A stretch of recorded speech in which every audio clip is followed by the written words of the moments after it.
Bonjour à tous, mon nom est Cassandra Pouderier. Je suis accompagnée aujourd'hui de mon collègue Maxime Boilard et nous, dans le fond, ça fait 15 ans que nous faisons du coaching d'équipe pour accompagner les leaders dans le développement de leurs équipes.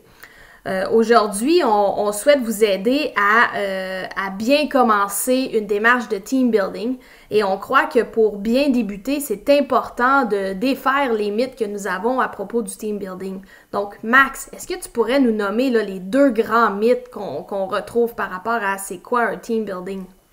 Oui, avec grand plaisir, parce que c'est un mot, c'est une expression team building qui a été utilisée à tellement de choses que les gens en ont perdu le sens. Premier mythe, c'est que trop de leaders ont tendance à voir la business comme étant une chose, puis l'équipe comme étant une autre chose. Et la conséquence de ça, quand on est dans cette posture-là, puis bien souvent, c'est pas conscient, c'est que la business va toujours avoir la priorité. Quand est-ce qu'on va s'occuper de l'équipe? Quand on va avoir le temps. Imaginez, quand est-ce que tout d'un coup, on a le temps?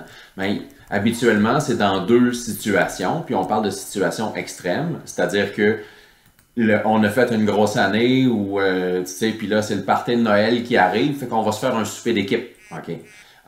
Ou bien, ça va tellement mal, OK? Donc, on est dans une crise, puis là, on assoit nos gens, puis on cherche à régler le problème. Fait que ça, le mythe numéro 1, là, c'est de les voir comme étant deux choses séparées. Il faut lier les deux. Toute expérience de développement d'équipe est à propos d'être meilleur ensemble pour le bien commun. Puis le bien commun, c'est l'organisation et c'est aussi les personnes. Donc ça, c'était le mythe numéro 1. Mythe numéro 2, c'est le mythe de la pensée magique. Okay? Puis je vais proposer 3 déclinaisons là, de la pensée magique à propos du team building.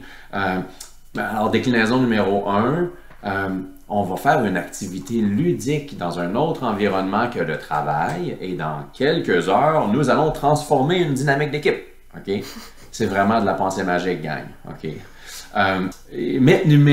Déclinaison numéro 2 par rapport à la pensée magique. Dans un site de villégiature, on s'est dit ce qu'on voulait changer.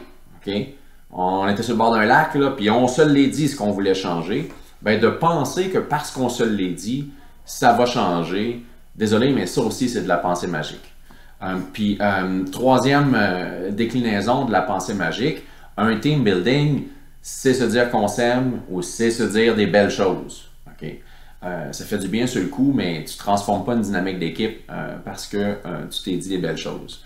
En résumé, les deux principaux mythes, c'est de voir l'équipe puis la business comme étant deux choses différentes, puis c'est d'être habité par la pensée magique. Merci Max. Restez à l'affût en suivant nos plateformes Facebook, LinkedIn et YouTube afin d'obtenir du contenu qui vous permettra d'entamer votre démarche du bon pied. Merci.